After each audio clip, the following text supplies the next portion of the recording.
আসসালামু আলাইকুম। বেঙ্গলি কিচেনের আজকের পর্বে সবাইকে স্বাগত জানাচ্ছি। আজকে আপনাদের সাথে আমার বাসায় সবসময় যেভাবে কুরবানির মাংসটা রান্না করা হয় সেটাই শেয়ার করব। আর আজকে খাসির মাংস রান্না করে দেখাবো। একদম সিম্পলভাবে আর ঘরোয়া উপকরণে আজকের রান্নাটা করে দেখিয়েছি।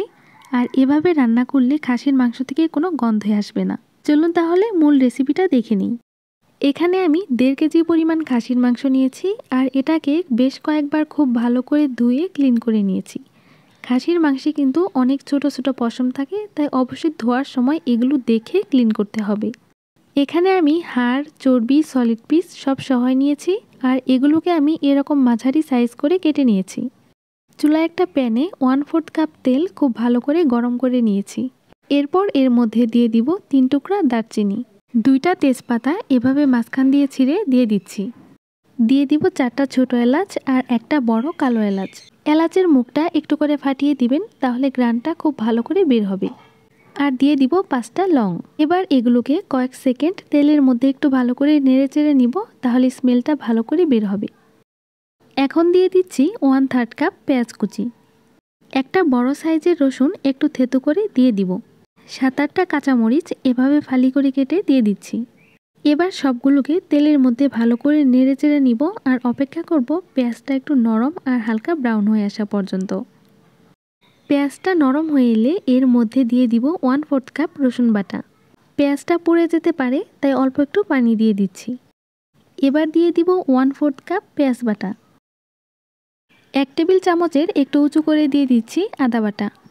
2 টেবিল চামচ দিয়ে দিচ্ছি জিরা বাটা। আর দিয়ে দিব 1 টেবিল চামচ গরম মশলা বাটা। এখানে আমি এলাচ, দারচিনি, তেজপাতা, লং আর বড় কালো এলাচ বেটে নিয়েছি। এবার এই সবগুলোকে তেলের মধ্যে কয়েক সেকেন্ড একটু ভালো করে নেড়ে চেড়ে নিব, এতে করে এই বাটা মশলাগুলোর যে একটা কাঁচা গন্ধ এটা চলে যাবে। এখন দিয়ে দিচ্ছি প্রায় 1/4 কাপ মরিচের গুঁড়া। ঝালটা আমি পরিমাণে একটু বেশি রাখবো। 1 টেবিল চামচ হলুদের গুঁড়া। 1 টেবিল চামচ একদম উঁচু করে দিয়ে দিচ্ছি ধনিয়ার গুঁড়া। স্বাদমতো দিয়ে দিচ্ছি লবণ। এবার অল্প একটু পানি দিয়ে সবগুলো মশলা ভালো করে কষিয়ে নিব। সবগুলোকে একসাথে নেড়ে চেড়ে মিশিয়ে নিচ্ছি। আর আজকের রান্নায় খাসির মাংসের গন্ধটা দূর করতে আমি কিন্তু কোনো প্রকার লেবুর রস বা ভিনেগার ইউজ করিনি। রসুনের পরিমাণ বেশি করে দিলে খাসির মাংস থেকে আর গন্ধ আসে না। সবথেকে মেইন কথা, আপনি যদি সবগুলো মশলার পরিমাণটাই ঠিকঠাক অনুপাতে দেন, তাহলে কিন্তু খাসির মাংস থেকে আর কখনোই কোনো গন্ধ আসবে না। আমার মশলাটা কিন্তু কষানো হয়ে গিয়েছে, দেখতেই পাচ্ছেন তেলটা উপরে ভেসে উঠেছে আর মশলাটা প্যানের গায়ে থেকে ছেড়ে ছেড়ে আসছে। খাসির মাংস রান্নায় এই পার্টটাই কিন্তু মেইন। যত ভালো করে মশলাটা কষানো হবে, রান্নার টেস্ট কিন্তু তত বেশি বেড়ে যাবে। এবার আগে থেকে ধুয়ে রাখা মাংসটা এর মধ্যে দিয়ে দিব। এখন খুব ভালো করে নেড়ে চেড়ে মশলাগুলোর সাথে মাংসটা মিশিয়ে নিতে হবে। এই কাজটা অবশ্যই একটু সময় নিয়ে করতে হবে, যাতে সবগুলো মাংসের গায়ে মশলাটা লেগে যায়। সব কিছু একসাথে মিশিয়ে নেওয়া হয়ে গেলে এবার চুলার আঁচটা হাই হিটে রেখে একটা ঢাকনা দিয়ে ঢেকে বেশ কিছুক্ষণের জন্য এটাকে কষিয়ে নিতে হবে।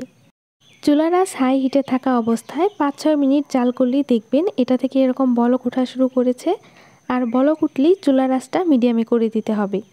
আর এমনভাবে মাংসটা কষিয়ে নিতে হবে যাতে এটা প্রায় সেদ্ধ হয়ে যায়।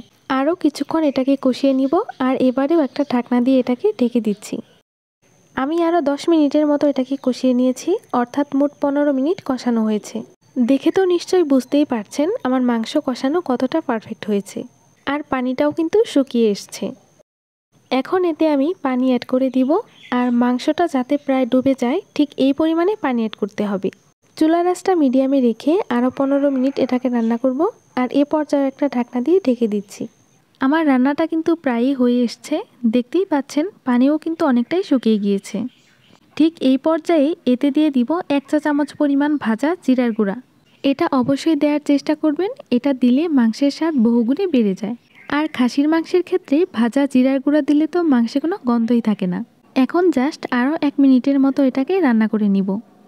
আমার রান্নাটা কিন্তু এখন একদমই হয়ে গিয়েছে আর দেখুন মাশাআল্লাহ দেখতে কতটা লোভনীয় লাগছে। একটু ঠান্ডা হওয়ার পর যেহেতু এর গ্রেভিটা আরও একটু শুকিয়ে আসবে, তাই ঠিক এই পর্যায়ে আমি চুলাটা অফ করে দিচ্ছি আর এখন এটাকে পরিবেশন করে দেখাচ্ছি। কুরবানির মাংস তো এমনিতেই মজার হয়, আর আমার এই রেসিপি ফলো করে যদি রান্না করেন তাহলে আমি গ্যারান্টি দিয়ে দিচ্ছি আপনার রান্নাও কিন্তু অনেক মজার হবে। আর আমার এই ছোট ছোট টিপসগুলো ফলো করলে খাসির মাংস থেকে কিন্তু কোনো গন্ধই আসবে না। রেসিপিটা ভালো লাগলে পরিবার পরিজনদের সাথে শেয়ার করবেন, আর আমার চ্যানেলটাকে সাবস্ক্রাইব করতে ভুলবেন না। আজকে তবে এখানেই বিদায় নিচ্ছি। আল্লাহ হাফেজ।